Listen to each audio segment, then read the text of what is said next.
We're live. Good morning. It is February 2nd in Senate Economic Development, Housing and General Affairs. Thank you, Ellen, for coming on short notice so we can start going back through the first several sections of the bill and doing a little bit of markup, starting to share where we think we might want some changes. So I don't know exactly what you prefer, if we should go section by section and I should like lead the discussion, or if you want to see somehow. It's up to you. Normally I think it makes sense to go in order. However, if there's anything in particular you want to start with, Right, or if there's anything you want to pause on and punt until next week, great. Or we need to hear from someone else, that kind of thing. Yeah. I mean, I think right from the top, parking minimums has come up quite a bit, and we did get some suggestions yesterday. We might have thoughts of our own because the interplay between housing and transportation is of such great concern to folks on this committee. But right now, as people know, it says in the bill that it would be a one parking space minimum per dwelling unit. Yes. So first of all, Ellen Tchaikovsky, Yes. also legislative counsel. I'm looking at draft 6.1, which is I think. Oh, yes. That's our latest draft. Right, and however, I walked you through draft 5.1. Yeah. In 6.1, the only changes that I made were the handful of glaring typos. Yes, we've kind of tried to save that on. So Yeah. you didn't do any concrete work on my section, so they are largely the same, but Yeah. I did fix the glaring typos that some people pointed out. So that's all. So, but the Yeah. sections are still the same from what I walked through. So I'll just start there too. Yeah, I'm glad you said that because I'm using 5.1 for your sections Yeah. because we used 6.1 for the other one, so I've written on those. And all the substance is the same. Yeah. I missed a couple of S's and there was a wrong number on a line. So Yes, a couple that's of a good things like reminder. that. Yeah. I just have a question. Yeah.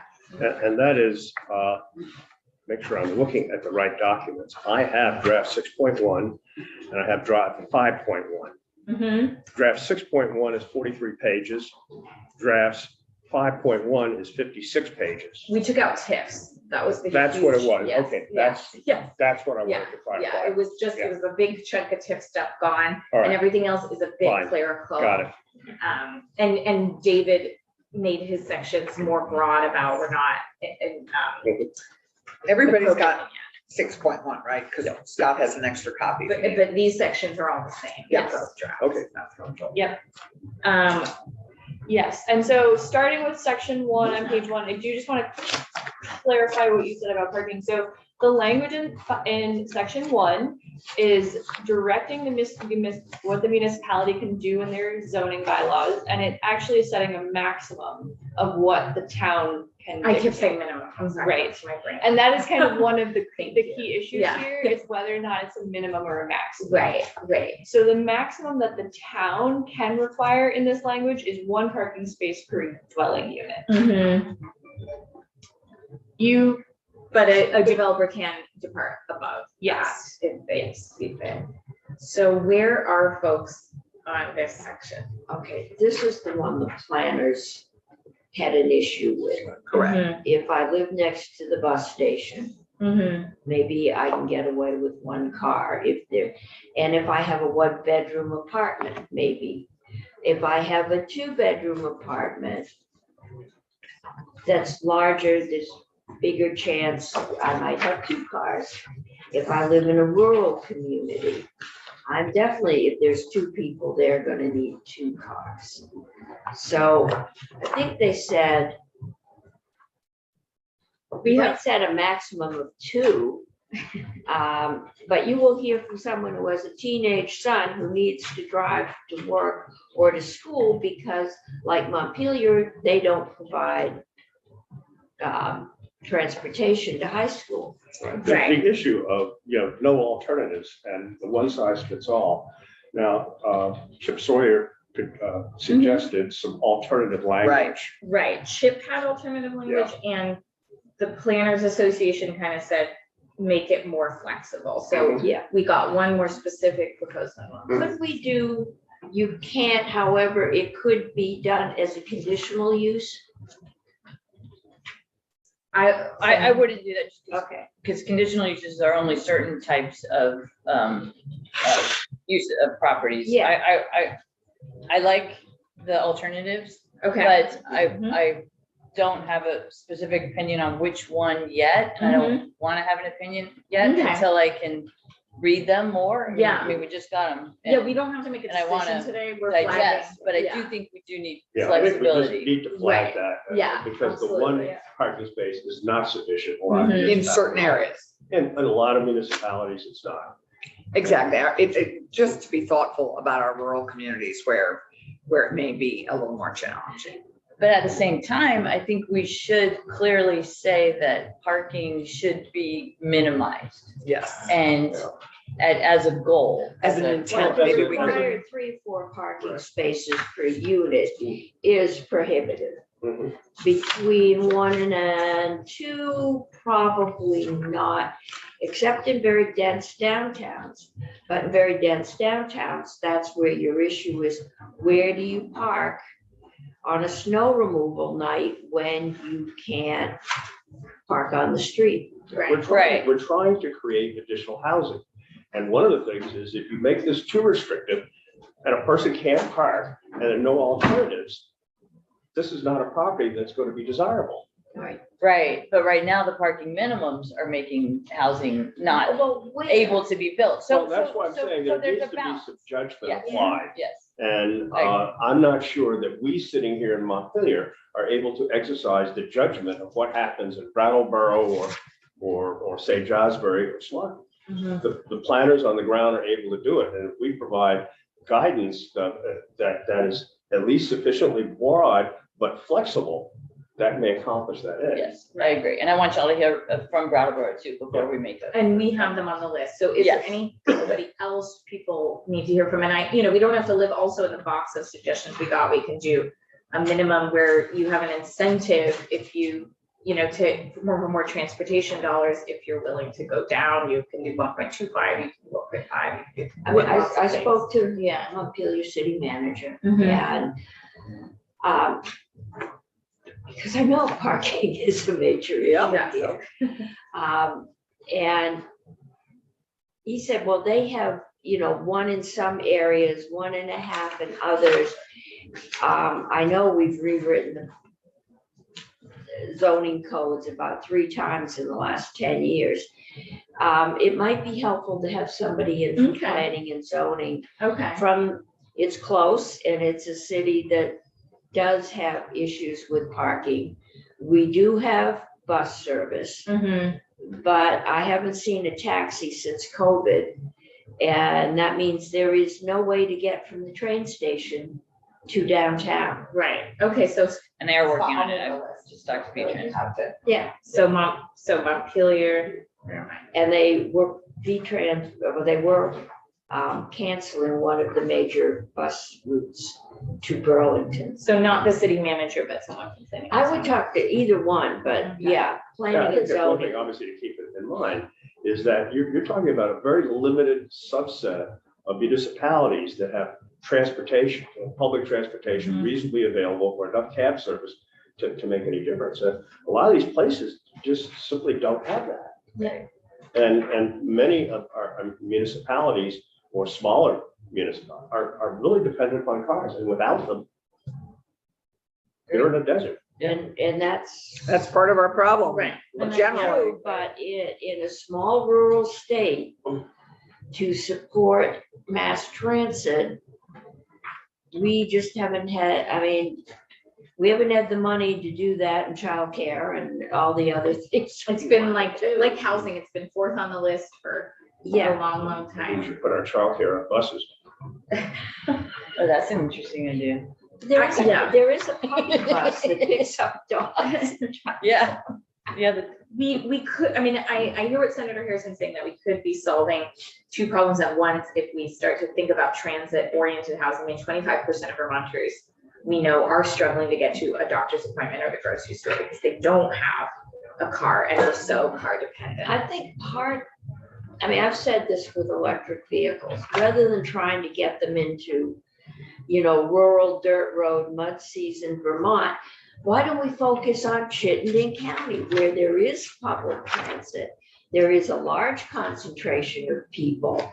There is, my daughter, when she worked at UVM, got a bonus. She bought herself a pair of hiking shoes with the point system for walking. And when she moved down here, UVM paid for her bus ticket That's to great. commute to Burlington. There's, in that large metropolitan area, then you can, which tends to have the bulk of its jobs there. Montpelier has 8,000 people at night. And now that the state employees are back, we may be down to 40, but we did have 50,000 people during the day. Mm-hmm. Look at the commutes for our office staff. Right, Yeah. right. Barry's, used to be, when it was the granite industry, most people lived there, but not now. Mm-hmm. And so there's just different employment patterns. But the 50,000 a day is what really drives Montpelier. If we just all stayed home, of course, then the city would shrivel and die. But it's that influx. Right. And so Montpelier has 1.5, right? So that's, or they have. Yeah, well, he said they had some places 1.5 and probably in my neighborhood, medium. I know it used to just be medium density. Now there's 5 sub things. It's probably 2 to 3, probably 2. Okay, so we'll see what patterns we can sort of. If you have a driveway and a garage, you're fine. This is good. Yeah, I think flexibility and thoughtfulness for rural communities. But all of our towns, I have a feeling St. Albans probably sees an exit towards Chittenden County. Yeah, and so what they need is different than what Montpelier needs. Right. Senator Harrison, do you wanna? Just that there are people who can't drive, so we need to keep them in mind too. So, but we can have a longer Yeah, who conversation, shouldn't drive, maybe. that too. That is a different bill altogether, so- which has never been taken They up by just took my transportation. 99-year-old neighbor's license away, Oh, and God. she's quite able, just that she couldn't quite see past the end of the car. But Yeah. that is the biggest blow to your independence, working with people with Alzheimer's.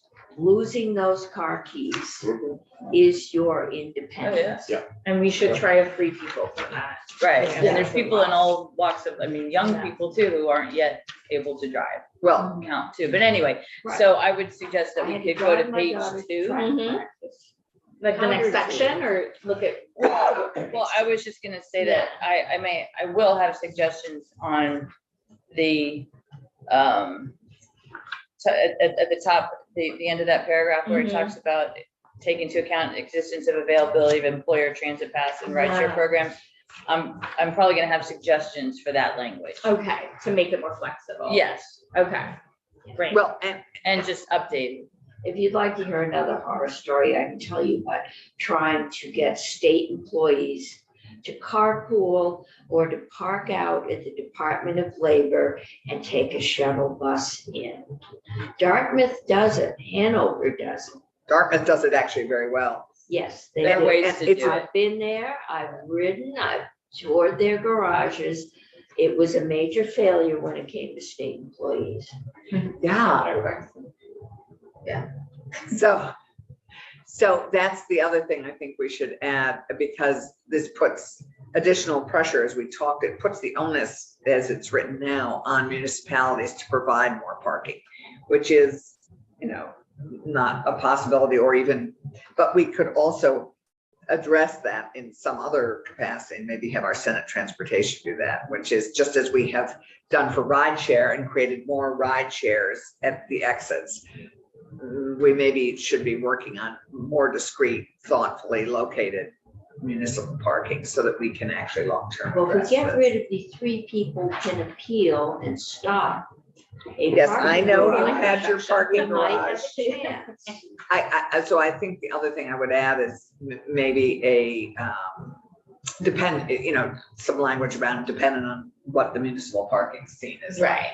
So what I'm hearing is that Senator Harrison is willing to take the lead with Ellen on a language proposal to this section. She has the planner's feedback, she has the committee's feedback. And if you have feedback for Senator Harrison on this, next time we look at it, we'll see a new proposal for this language. Yes, I think I would like to have more folks talk to us before Okay. the final language, if you don't mind, just so we don't go through multiple. I think you have sent me some witnesses. Is there I haven't spoken with the Vermont Vermont Transportation. Transportation Research? Yes, I'd really like to speak with them. Yeah, okay, so we'll put, And I would like TRC. everybody to have the opportunity Yeah. to hear from them. yeah, this is the UVM Transportation Research Center, who I just noted as like, I don't know who else is I doing just know that kind of about the think ice tank work. research center. I just know about the ice research center. Oh, okay. After the flood in Montpelier with the ice jam. Yeah. Oh, I thought you meant a different ice. Oh, no,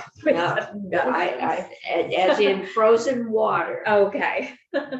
Well, TRC, I remember the last big headline grabbing study they came out with was that 25% of Vermonters cannot get to vital appointments at the grocery store. You know, so it was they're focused too on like, where are we just falling short of meeting people's Right. basic needs? And- Right, the healthcare system. And a lot of, there's volunteer drivers. Meals on Wheels is having the same thing. The volunteer drivers were all 65-year-old retirees. They're now 75 years old and don't want to be driving out on back dirt roads. Right, And the young people are all working. We've lost that. It used to be the empty nester women who had that time to Right. do a lot of it. They're not there Right. anymore. So it's it's a challenge, demographics is, right. So we have two good witness leads, Montpelier, the Transportation Research Center. yeah. My new ambition is like, can we get through section 2 and decide? And we might hear Yeah. someplace like St. Albans, where Montpelier gets an influx. Right. They're going to Chittenden County. Well, and I thought Chip did a good job. very good. You know, I thought Chip I was think fine. Chip- I didn't Yeah, think Chip he was did good. Chip Sawyer. Chip Sawyer Oh, from St. Albans. I'm sorry, you had to go, but we'll make sure you have his I paper had copy. another, Yeah. Yeah, he was very Okay, you specific did. about parking. that's Yeah. right. that And was- concise. Yeah, yes, thankfully, because wins. I lost half the. That's right, it was the last minute. There's a where I was- written Yes, report exactly. that he did that outlines Okay. the specifics of the thoughts that he has in proposal form. Okay, we have that, good. Always use. Section 2 has a lot in it, so just taking the first piece. Sure, so on page 2, section 2, again, this is municipal zoning, and so the very first piece is on line 18 and 19. And so any district that allows residential development, duplexes and accessory dwelling units shall be an allowed use. So this is by right duplex. Yes. Now, there's some comments that we've had about the term duplex and ADU, about clarification of terms, Yeah. and that might not be a bad idea to I agree. look at that. Yeah, I think there were people who thought, well, we'll just, in the duplex stuff, we'll just subsume the ADU stuff, but we've heard municipalities really like to follow guidance, of course, and If it's it's very not confusing. clear, Yeah, it leaves the door open to municipalities to Mhm. use it to restrict. right. And it leaves it open to developers to perhaps do something. Again, I'm watching and I'm on my way, I'm listening to The Color of Law. Yeah, Great that you're doing that. but, yeah, all the way to Worcester and back. But again, behind that whole discrimination thing is the pattern of, because white people had more money, they had the option of moving out, and you ended up with a lot of poor people in very tight dwelling situations, you know, where parks and, you know, you couldn't sit in your stoop like you could in the old brownstones and watch your kids playing in the street. And I just want to make sure that we don't recreate that. A lot of the zoning in Montpelier, you know, we want granite sidewalks, we want curbing, we want open green space, we want, that all adds to the cost of a project, Right. which puts it above the moderate income affordability. Yeah. On the same time, you need a place for kids to play. Right. You need a place for mothers to watch their kids Right. play. Or And you just, need safe sidewalks. Yeah, if So you're gonna have a it's walking hard to have community. a you game need of safe sidewalks. stickball on a sidewalk. Oh. And we don't allow you to skateboard or ride your bicycle on the sidewalk Yeah. because several people have been run down. Right. You can do Right. hopscotch.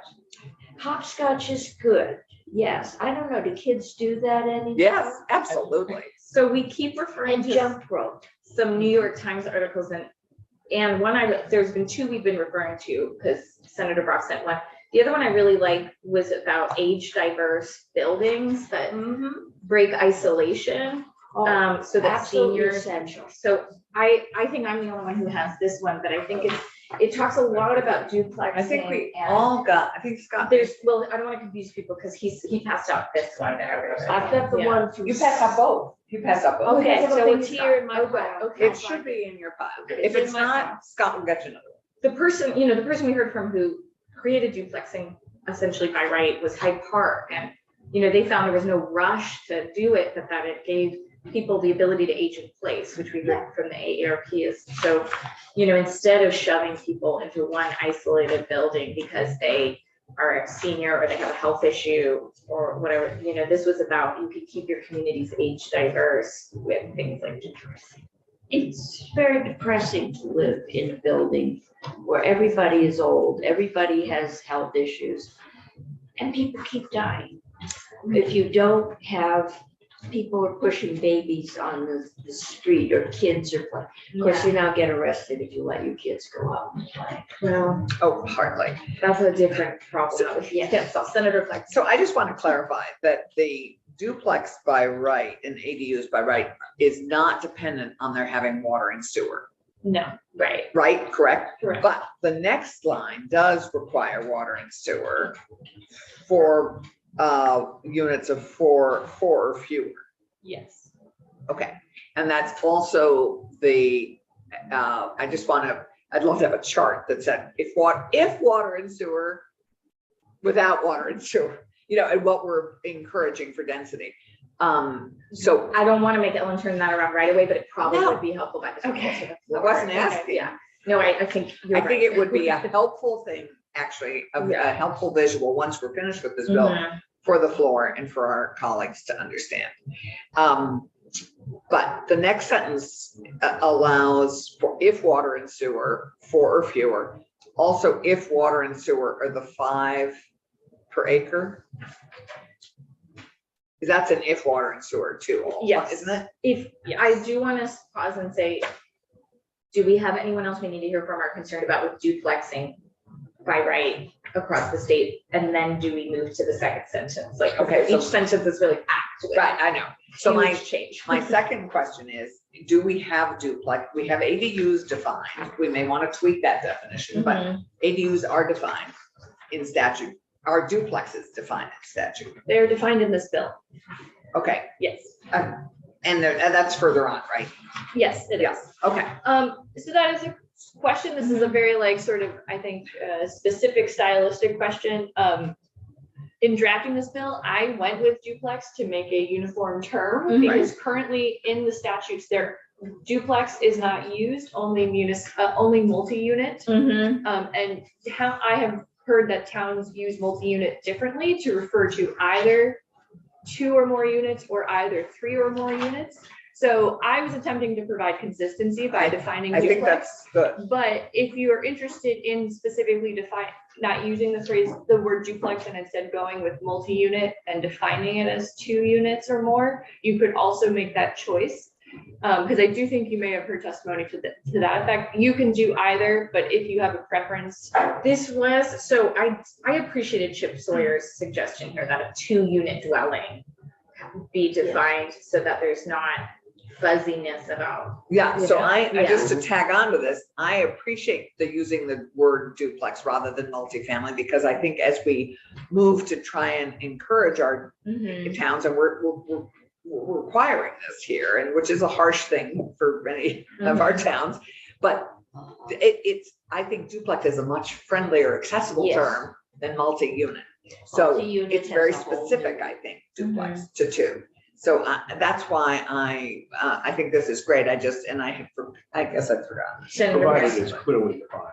Yeah. Right, Senator Clarkson, what do you think about just calling it a 2-unit dwelling? and that's different Because- than I would use the term that's used across the world, duplex. Right, but to me, that would confuse people because a duplex generally means 2 relatively equal units. Right. And that's not necessarily what we're talking about. We're talking about units that could Well, be let's look at the vastly definition. different. Could we look at the definition Of first? course we can. Yeah, But I just think clarity is just so important. Yeah, and I think we need to Fine. define duplex, and I think we need to take accessory dwelling units out of a duplex. I'm again thinking of people who can't find housing who subdivide already. One of the things Chip was pointing to is right now you can have a duplex with an ADU and so for a town manager or, a zoning person, like it starts to become, are we talking about a 2 dwelling building? Or are we talking about something that can have Yeah, so a 2-unit dwelling might be more useful in that context, and then we could define from there what we mean. I don't think we're losing the definition of an ADU, but a duplex with an ADU is kind of becoming fuzzy. It is fuzzy, and I'm not sure that's our intent. Is that fully our intent that you could have, here we are asking communities to accept a 2-unit requirement. Are wherever we they really allow also at the single. same time asking to accept a 4-unit basically on the same property? the bill does say that. Yeah, the yes. bill does say that, and I'm not So sure. I think that's that's a question. And it's wherever you allow a single family, Right, which if you tell me if there were well, now we could re-subdivide the little lot on the corner that the neighbors split up and bought. And somebody could put a 4-unit apartment building in there. That's gonna get a lot more local pushback than saying you could put a duplex on Elm Street or Barry Street. But anywhere, if you've got 3-acre zoning out where we don't want people building, if you're allowing me to put a single family unit out there, now you're allowing me to put a right, 2-unit plus each could have an accessory dwelling unit, which could be another unit right, behind, which essentially becomes a 4-unit subdivision. right. Right, So so I'd like to put a pin in Let's that. And the because Putting water a pin. sewer requirements out there are based on, usually it's on bedrooms. Right. Because that's how much you flush. I'm just gonna say this because we do have witnesses at NIHOD. Thank you, Ellen, for your patience. I mean, this is a thorny section we're gonna have to work out. I think whoever takes this on, and I'm happy to do it if nobody else wants to. Yeah, I'm happy to work on this. You know how much I love it. I think it can start to get really thorny between how we define a duplex versus an ADU and what the value we're getting is of those definitions versus a 2-unit dwelling for the purpose of somebody just doing what they need to do to. Right now, Make their everybody house loves ADUs functional. because it's Right, dividing up your 3rd floor. Yeah. And, letting a student or your grandmother live up there. Well, many legislators are very grateful for the Yes. ADUs that have already been created in Montpelier because that's where they're living. But once you start new development in which I can put two units anywhere I can put one unit. Mhm. And what does that mean? Do they have to be, I mean, to me, a duplex is one building with two Right. units inside, Yeah, but an ADU can be a separate. you're right. That's where we did see that there, you know, Yeah. Catherine Demetrix, that there's a functional difference between an That was helpful. subservient, whatever it's called. what is it? Subordinate. Subordinate on your property detached. So it's, I think we all know what we're trying to accomplish. Senator Clarkson and I will Work with Ellen work, on this. massage this with, if that's okay with you, that you have multiple people working on it. Okay, great. She is used to lots of people weighing in. Yeah. And I think she prefers someone who's weighing in together rather than all separate.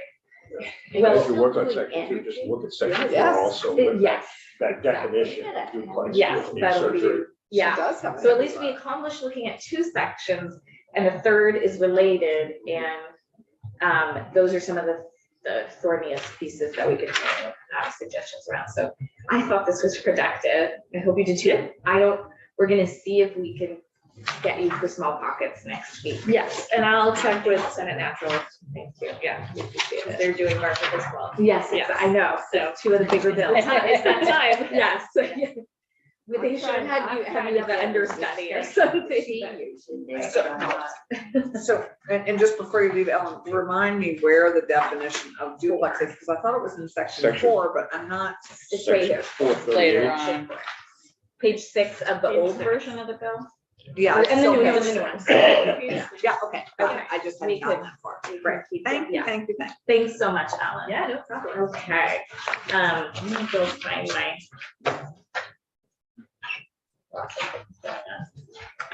Oh, next person, next. So I know we have, I believe, I see Sandrine, Ryan, and Nate from the mobile home program and CVOEO.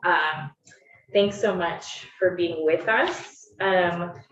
We have a half an hour, and, you know, Sandrine, I would imagine you would start us off, and you have your team with you. We're grateful you're here. This is, you know, we have a placeholder section around the needs of mobile home parks and manufactured homes, period. And that is section. Just as, what, just as you're all kind of, I think it's very general still, right? it is super Yeah. general, Um, but it's later on in the So bill. it's section 29 on page 29, magically. Right. 29 And is the new one. I think it would be helpful to start with, you know, an overview of what you all do and the money that is making its way now to people that we appropriated last year, and what impact we expect that to have, and what further need is kind of unaccounted for. Thanks so much for being with us. Thank you, Senator Ravenzel. And I would like to first and foremost congratulate you on your new role as the chair of the Senate Committee of Economic Development, Housing and General Affairs. Good morning. You're welcome. Good morning. I would like to thank you for the opportunity you have given us today to speak about mobile home issues as related to the proposed omnibus housing bill. I have here, my name is Sandrine Kiwe. I'm the director of the State Housing Advocacy Programs at CVOEO. These programs actually includes the mobile home, the Vermont Tenants Fair Housing Program, and our last edition, the Home Family Housing Voucher Program.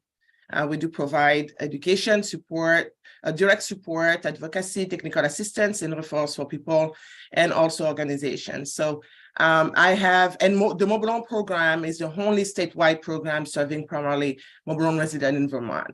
So I have here today with me Nate Lantieri and Ryan Garrity. They are our two mobile home resident organizer, and they are the one who would give you details on primordial mobile home issues and needs as related to the proposed omnibus bill, housing bill. They will also talk about our work and recommendations to support the preservation and sustainability of this very important form of affordable housing. So thank you, Nate. Thanks, Sandrine, and good morning, senators, and thank you all for having us here this morning. Yeah, as Sandrine said, my name is Nate Lantieri, and Ryan and I are both resident organizers with the mobile home program. Yeah, and here just kind of generally to talk about our work in supporting park residents and their efforts to protect and improve their housing rights and living conditions. So a little bit about us, and then we'll kind of dive into some of the priorities that we've identified from the work. We're primarily funded by DHCD, but we've recently also additionally received funding for direct housing assistance and application assistance from the VRAP and VHAP programs. And in the coming months, our team will additionally provide the resident technical assistance component of that home repair piece from the appropriation last year, which has manifested as what is being called the Manufactured Home Improvement and Repair Program, which will ultimately have 3 branches as outlined in the legislation from last year. We're really going to be focused on the resident component as our work has still is and has always historically been focused on supporting the rights of Vermont's mobile home park residents. Our small team, which is the 3 of us right now, we work with park residents daily, so their experiences, the conversations we have, always are informing our decision making. And just a little bit on terminology, mobile homes and manufactured homes used interchangeably in Vermont law. And for demographics, they make up 7% of the Vermont housing stock and are in nearly every community and are in every county. There are more than 7,000 manufactured homes in the state's 236 parks. And they are a very affordable option in comparison to a lot of their stick-built components and even towards rentals as well as being largely an unsubsidized affordable housing option. In 2021, lot rents across the state were about $800 a month lower than the comparable 2-bedroom apartment rental rates, from about $400 to about $1,200 statewide average. They're really especially important in areas with low rental vacancy, some of the rural and remote areas in the state. Nationally, that's the best data that we have for this metric, but nationally, manufactured homes make up about 14% of the rural housing stock. And from our experience, we've seen that on the ground too. And another metric that we've seen too is that they are a particularly affordable option for folks who do have lower incomes. Nationally, again, as of 2018, mobile home owners made about $40,000 less per year than site-built counterparts, with about 25% nationally making less than $20,000 a year, which again, that really squares with our experience on the ground too. Regularly, we're working with folks who have annual income below $20,000, but because there is a low monthly payment of lot rent, as opposed to those higher apartment rents, many people don't have a mortgage or a payment on these homes, especially folks who've been in them for a long time. They're still able to afford to pay those low monthly lot rent fees, and in all honesty, wouldn't be able to if their monthly payment was $800 higher. Many people their monthly income is $1,200, so that's the statewide average for that 2-bedroom. But anyways, despite that, a history of underinvestment in community resources, as well as just an unfortunate, still pervasive stigma, have a lot of the state's mobile home communities facing an uncertain economic and environmental future. Without further support, some of these simmering issues that we've known about for several years are likely to continue to worsen, further heightening the potential and real risk of imminent park closures, and when those happen, potentially the displacement of hundreds of our most vulnerable neighbors. In particular, there's one park that we have known that has that 55 households with consistent water outages, sometimes for a week at a time, that if not supported, is an imminent health risk. The steps from recent years have been really great in addressing some of these looming concerns, but additional attention is needed to make sure that the resources are actually getting down to the folks who need it the most and to the communities who need it the most. As the only advocacy program. Are you okay with questions as we go? Yeah, totally.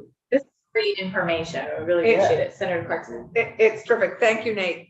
I'd love to know what percent of the 236 mobile home parks that we have at the moment, what percent have water and sewer infrastructure? Most of them, all of them? In terms of municipal or like No, Like which, their own septic. how many of them have water and sewer infrastructure in the park? So how many of them have their own sewer systems, water systems? Yeah, almost all of them, almost all of nearly them. 100% of them. They have And there's a not very one. small number, I would say approximately 10% across the state that are connected to municipal systems. So most of them are running on independent systems that were still with the existing lines from when they were created in the 50s. Right, the challenge we face here is the lack of maintenance and the lack of investment. Right. But my point is, most of them do have water and sewer and could be in some cases more densely occupied. Some I would not recommend to be more densely occupied. Right. Yeah, no, that's kind of an important note, is that if they are given the right supports, can provide a dense, home ownership opportunity, just if the lines are properly working, and, in cases where they can be connected to municipal systems too, I mean, that's all the better. But because of the history of private ownership, when they were all created, they were all private developments. Now, many of them are nonprofit or cooperatively owned. But, they've been closed out from accessing some of the more, community-based public resources, such as the State Revolving Fund for Drinking Water. There's been a lot of difficulty, friction with parks accessing that money because of that history. Gonna just tag on, and Nate, one other question. Just because Arthur is so good about notifying us all when a park transitions or goes up for sale. Or even when rents increase. Or even when rents increase above the statutory allowance. How many of those parks that we see going up for sale are actually, I know you work with them all, I think, but how many are actually being converted into cooperative ownership and or nonprofit? Are nonprofits still buying them? Yeah, that's the one of the unfortunate trends that we're seeing with the sales recently, that because of this history of, we may buy this park and in 3 years find out there's a catastrophic infrastructure need that is the same price as the sale price of the park. There's been a reluctance in recent years, or some trepidation about purchasing, especially the smaller parks in the state. Thankfully, they are still options. The cooperative option, just in 2020, I guess it officially transitioned in 2021. 2 pretty large parks in Colchester transitioned to cooperative and are moving in a good direction. They have a very vibrant democracy in that community. They just had an annual meeting last night, actually. But on the whole, because of rising prices and that uncertainty, it's becoming more scarce. And then nationally, there's also a context of large real estate investment firms purchasing mobile home parks as can raise the rents. In Vermont, there is the protection against raising rents as high as possible, but rise rents, minimal investment, and then flip it a few years later. So we haven't seen that yet in Vermont, but considering the trepidation, it's a real possibility. We have seen a few attempts to buy smaller or louder parks, but one thing that I wanted to note is the financial burden in the process of purchasing a park. There are communities that are interested in buying and becoming owners of their communities. Unfortunately, it takes a lot of money in the process to assess actually the state or the condition of the park. And we know that the conditions of the park, especially the small ones, they're not great at all. Because like it was mentioned earlier, the maintenance investment is not there. We've seen most of the parks that have been put for sale are private parks, very small, and very, pardon? Oh, no. Just a big cough. But when Okay, you I'm talk sorry. I'm sorry. No, that's okay. Are you talking like 20 units? And what do you consider small? Small 20. is, no, a mobile home park is considered a mobile home park at three mobile homes being actually renting the land. So from 3 to 15 for this is what we have seen as we can consider as small parks. And those are not purchased right now. It's not the lack of the will of doing that, it's that it costs a lot of money, and it would be definitely better to invest into communities owning themselves than anything else. This is what I wanted to add to this. And I'll just add too that we have seen situations where our park will go up for sale and the residents will be looking at a cooperative ownership model, but then they do have to go up against the maybe an out-of-state investor who has a lot more flexibility with their offer because of the fact that they might have full cash. They don't have to worry about financing and the interest payments over time. There's a lot of difficult considerations that go into those choices for residents, especially in the smaller communities. And also, it's especially difficult for communities that have a lot of homes that are abandoned or homes that are in bad shape because of the historical lack of assistance for these particular things, which it's great now that we have a program that's starting soon.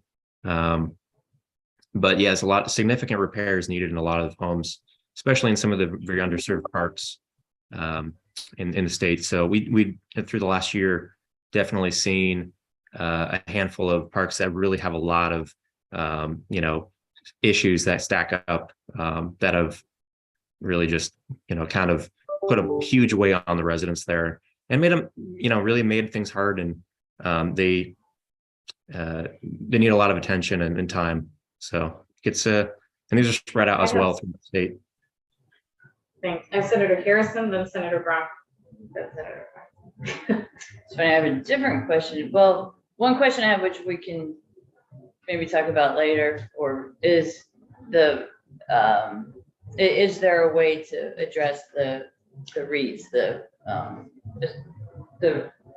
purchase of the parks, or at least give the residents time to organize in the case of a sale to an out-of-state owner who may very well raise the rents and doesn't have the best interest of the residents in mind. That's one question. And then is there a statewide group of you folks, like do you share information with like Brattleboro, for example, the largest park in the state is in Brattleboro, or do you communicate and keep each other apprised of what's available? Yeah, I can kind of talk to that. First, with regards to the communication in between groups. So we really are the only statewide park advocacy program in the state. So we are in communication with residents really everywhere, including the co-op board of Tri-Park, as well as as residents call us, but primarily in contact with all of the cooperative boards and managers of the nonprofits. We have a monthly nonprofit and cooperative management meeting, and Vermont Affordable Housing Coalition also as a subcommittee for manufactured housing, and I'm the sub chair on that. So we're definitely in great communication. We really are kind of like the linchpin in between all of these different interests that are, we're focused on housing the people. We're focused on doing funding. We're a, DEC, and we have ARPA funded money. We are the source that really pulls these together and gets them back out to park residents as much as possible. But also we are a statewide team, and it is the three of us. So we really are totally reliant on the relationships that we have and the trust that folks have in us and their ability to also be community leaders too. And so that was one part, but what was your first question as well? The funding piece, let's get to these two questions and then Yeah. make sure you have 5 minutes to say, if you were to give us, a small new amount of money, this would be the highest and best use of it. So I'll just go to Senator Brock.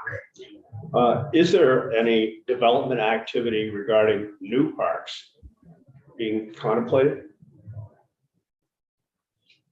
There are informal conversations happening where people are recognizing that they are sustainable options, but given the stigma again of the difficulty with getting spaces zoned for manufactured homes, many towns have areas that wouldn't be suitable for that, and just the land consideration are both major considerations, but definitely in terms of the new quality homes, people are thinking about ways to do communal living with zero energy modulars, or there's the Vermont company that is kind of well known throughout the state. But yeah, Sandrine. Yes, so like I was saying earlier, the willingness to create new communities is there. It's just the investment needed in order to do so. The current ones are not in good shape. They take a lot of money from nonprofits and cooperatives themselves to run. We are, if you have had the chance to read our advocacy letter of this year, we were talking about really investing in creating new communities. This means what it says, investing in them. And that definitely will be asking for a very flexible fund in order to do so. And the land also availability is another consideration. There is the system as it is, the system of housing as it is for the support for affordable housing is tied to so many things. We could say, yes, let's create a park of 250 homes. Let's buy new efficiency homes and place them there and have people being able to actually buy them upright. The thing is that there is no work there. There is no transportation issues there. There's the environmental impact that needs to be actually addressed. So there is a lot of components that needs to be looked at, but right now it's just the investment and the willingness to push current housing, to actually preserve current housing and being able actually to invest in new ones. But still, we always think about financial investment, and it's going to be one. To set it right. So it's just striking me that I'd love to figure out a way for us to build in an incentive to have parks stay on top of the health of their infrastructure. So that there would be some financial incentive to have water and sewer inspected every X number of years, to have this more review, just so you don't get a park to the point of collapse, the infrastructure collapsing and then when it's about to do that, the private owner wants to sell it.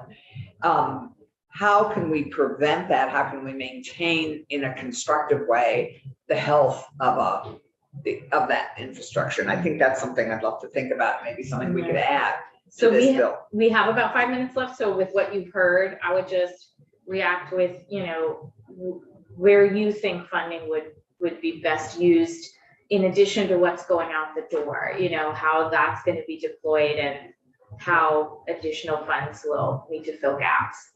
What do they see as that financial number? Yes, and a number is helpful, actually. Yeah, a number would be and helpful. It might be in your document you sent it. Yeah. Is that posted for today? I think so. Yeah, I'll just say that. So concerning your recommendation there, concerning the infrastructure, we have seen definitely with the existing funds that are available, a lot of the parks have been applying for funds for that.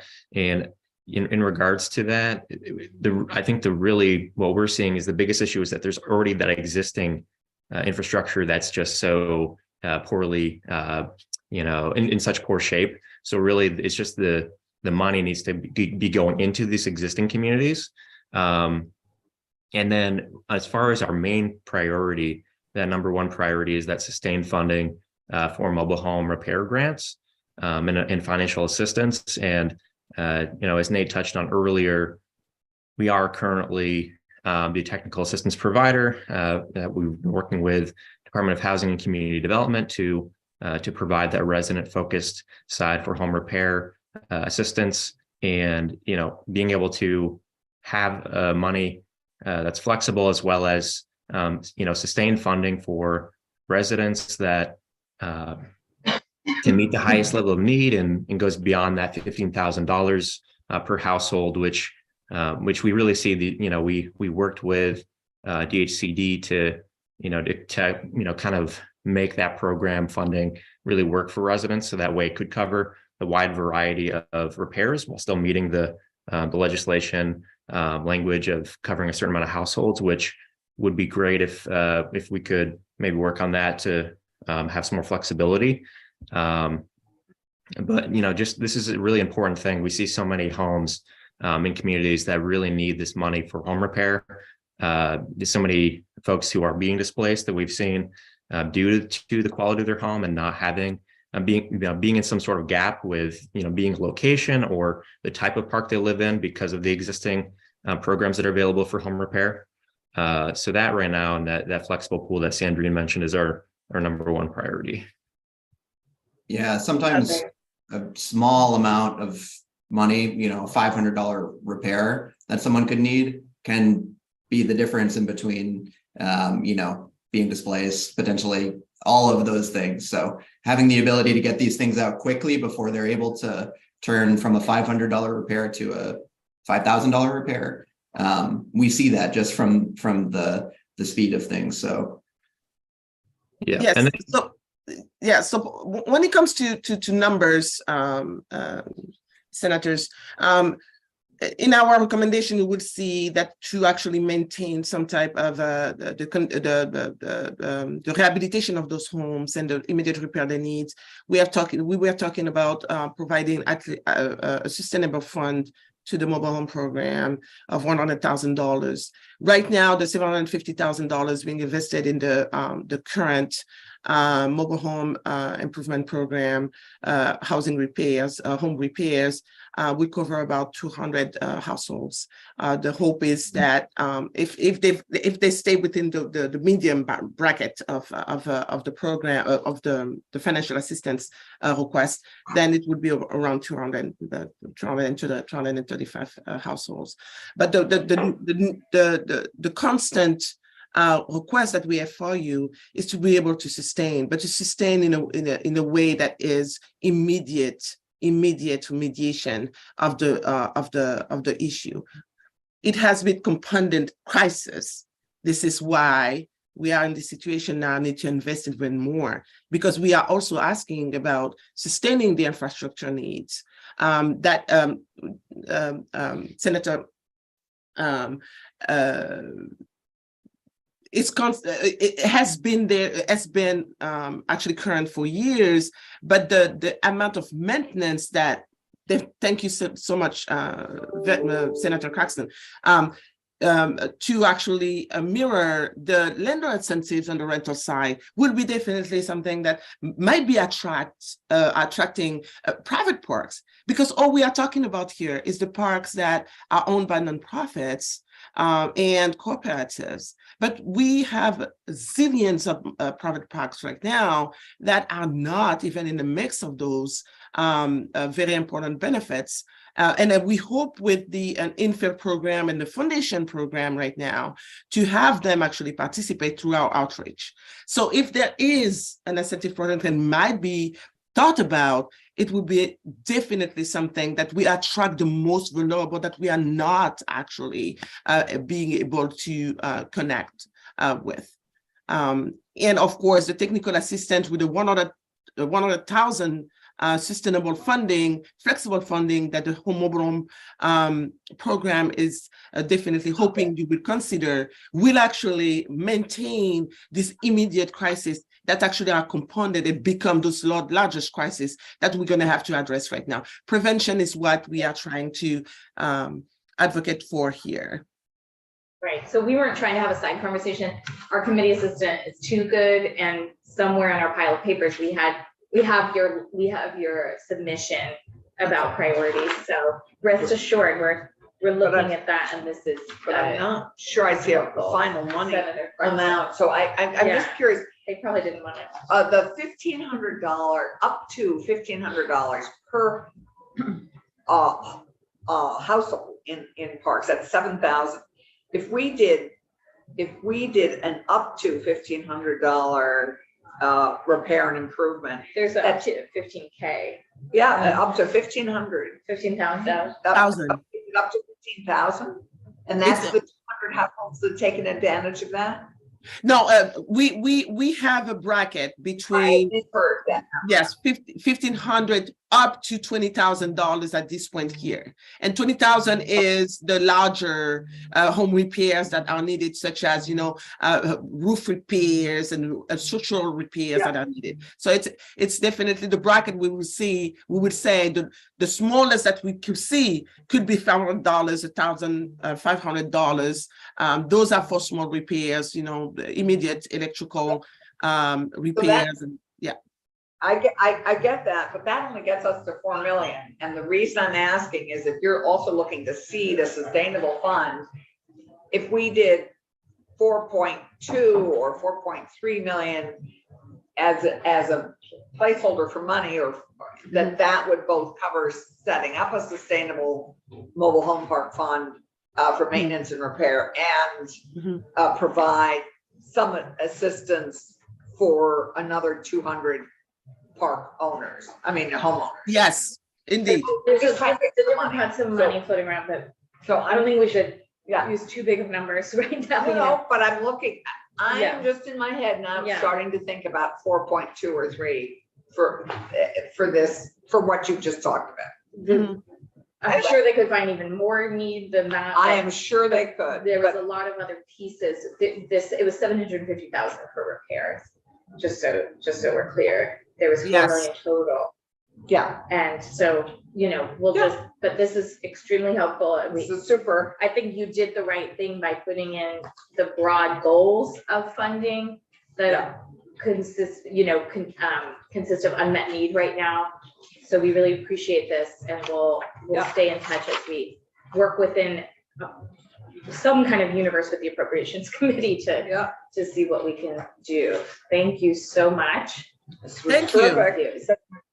Coming soon. Thank you. Do not hesitate to call us back. We'll be more than happy to come back and then to drill into details when it comes to those numbers, because Nate primarily and Ryan have done a lot of calculus when it comes to specifically repairs. So that they are definitely available to answer to all your questions. I spend 40 hours a really week thinking about mobile homes. So any questions? Happy to answer them. Thank you for your work. We hear all the time people who want their own 4 walls. What you pointed out about how much less they're paying per month and how much more affordable of an option this is. People want a piece of backyard. They want a sense of community that's, in a green space. So really appreciate everything you do. We're here. Listening. Yeah, thank you. Thank you. Thank you, Senators. Thank you. Have a good rest of your day. Have a good day. The one thing that we have not heard and that I've been looking to hear is we're talking about patching. We're talking about maintaining what's there. And as we talk about the immediate need that we have in a housing crisis, we also need more housing. Right. We know Yes. that this is lower cost housing. We know that it's more easily available. We know that it's something that can be run up much more quickly than what we do with other kinds of housing. We know that there's a lot that meets Energy Star and others required right now. But we haven't talked at all about how do we get more mobile home parks? How do we get more mobile homes or manufactured housing, which essentially is the same thing? Does that make sense? And we've left that sort of off the table. Well, Nate, in our discussion. addressed it a little bit in Ryan, land. Well, is a barrier. we talked about it, but we haven't- The pathway that has the most realistic pathway, it seems to be through fixing existing lots, prepping those so that they can take a new home. And then, some of them are half full, a 20 lot park with only 10 can get, 10 new houses in it if the sewer works. Expanding, Yeah. expanding is another way. We could Infill. expand existing communities. But we have to look, we have to look at flood zone, erosion zone that are actually affecting some of them. But there are definitely, ways to look at existing and expanding and creating. We have land in Vermont. We have land. We have a lot of land in Vermont. It would take some research and some investment, but there is ways to actually expand that affordable housing. So One of the things that, for example. thank you, Senator touched on Brock. the issue of restrictions Mhm. and the unacceptability of mobile homes and mobile home parks, and whether or not, as we look at zoning overall, for example, and other impediments Mhm. to be able to expand this type of housing under certain circumstances. Right, That's something I'd like to hear more about. absolutely. Yeah, Okay. yeah. Senator Cummings, I'll let you have Well, last word. this is just an observation. It's my history background and Yeah. listening to our favorite book. Yeah, I love that it's our. Okay, as they did public housing Mhm. and did scattered, and I'm not clear if that were individual homes or more like several duplexes. Mhm. As people moved in and their incomes rose, they had to move out. And when the middle class families moved out, the people that were left couldn't pay the rent that would cover the cost of maintaining the buildings, Mhm. and they went into a downward spiral and became slums. And they couldn't maybe get financing and there was a Yes. underinvestment. And mobile home parks here as low-income housing, not Florida second home for the winter. But as they inherently don't have the money. They're there because they can't afford the extra $400 a month in rent. They can't afford the money to upgrade and maintain the water and sewer. So it's going to be some kind of a perpetual public funding. Mhm. And I guess the question is that the best place to put our public dollars? The big drawback with mobile homes is they don't appreciate. You can put essentially the same home stick built. I mean, inside they look the same That is true. That is a good till point. you touch the wall. Yeah, they don't But appreciate could we get people into actual homes which would help them build wealth? Mhm. That's You know my what, realtor I- hat, but is that possible to do? And then these are urban areas, Vermont urban. Yeah, Then you take a ride up into the Northeast Kingdom, and we might want to hear from NECA, I think they're still there, about individual mobile home, accessory dwellings. Yeah. They're in grandma's backyard, or now grandma's in there and I'm out. farms too. That's They're on another farms. whole, and are mobile homes accessory dwelling units? It's a Could good I put question. one in my backyard? a lot of people are turning to that as a Mhm. solution as. And I a think way. I'm that's- seeing it. But Yeah. it's the income. People are driven to mobile homes because yes, they're cheaper, and yes, I own my four walls, and there's something good about that. But do I have the money to maintain a Right. water and sewer system to today's standards? Yeah, I do want to say, I wrote down, and I think they're getting back on, which is great. We are 10 minutes over, so we should probably move on, but there's an appraiser that I was encouraged to talk to who's trying to highlight that a lot of rural stick-built houses with septic are also starting to depreciate. Oh, yeah. Because, you know, they are on old septic I and can that show infrastructure you is, one so, you know, 10 it's, miles from It's here expensive. yeah, that had exactly. a septic holding tank right, under the driveway, right. and the roof had a tarpaulin on it, and it was on a main stage. Yeah, so it's not sort of just mobile homes, and Yeah. people like that sense of community, fix each other's, And those Things, you septic know. standards don't meet yeah, today's. yeah, There's a home sitting vacant in Barry because the family had a family business. They had a dry cleaning business Mhm. in an accessory dwelling in their backyard. Nobody wants to do a environmental assessment, and nobody will finance it. right, And so the house is sitting vacant yeah. with an accessory built unit. but So it's So clean. frustrating. I'm gonna do a chair's magical wand thing. If you wanna take a couple more minutes, you know, from hearing the discussion, because you have listened and say anything further, we'll take a break, Kirby, if that's okay, at 10:15, and come back to you and cut 15 minutes off of Laura and Catherine's testimony. Okay. Yeah, so I know you got back on, you're hearing the conversation, and you know, you're really Yeah, intimately right. involved with these things, so. Ryan scooted and Ryan returned. Yeah, I apologize. Thought we were signing off. Trying to get back in. You were right. But I did hear a little bit of the conversation, and I believe we were touching on some of the, just at the end there, some of the other types of homes people possibly could be living in, you know, and talking about considerations for the quality.